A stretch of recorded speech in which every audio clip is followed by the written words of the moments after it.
വൈകുന്നേരം ഉറങ്ങിയെണീച്ചതിന് ശേഷം ഞാനൊന്ന് ചായ കുടിക്കാൻ പോയെന്നേ. അപ്പം അതേ സമയം നോക്കുമ്പോൾ 5:30, പക്ഷെ പുറത്ത് നല്ല ഇരുട്ടുണ്ട്. അത് ഈ ഫോണിൻ്റെ ഇതിൽ അങ്ങനെ നിങ്ങൾക്ക് തിരിയാത്തയാണേ.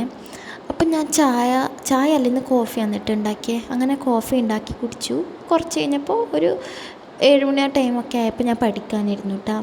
അപ്പോൾ ഇന്ന് ഞാൻ ക്ലാസ്സിന് പോയിട്ടുണ്ടായിട്ടില്ല. അപ്പം ഞാൻ ഇന്ന് GK ഒന്ന് നോക്കാമെന്ന് വിചാരിച്ചു.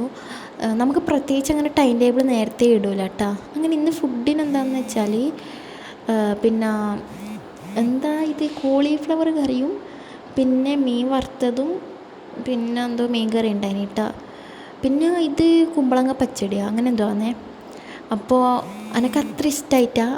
അപ്പോൾ ഞാൻ അതും കൂട്ടിയിട്ട് കുറച്ച് കഴിച്ചു, ബാക്കി കളഞ്ഞു കേട്ടോ. പിന്നെ എന്താണെന്ന് വെച്ചാൽ അങ്ങനെ പിന്നെ പ്രത്യേകിച്ച് എനിക്ക് പണിയൊന്നുമില്ല. അപ്പം ഞാൻ വെറുതെ ഒന്നുകൂടി പഠിക്കാമെന്ന് വിചാരിച്ച് പിന്നെയും പഠിക്കാനിരുന്നേ കേട്ടോ.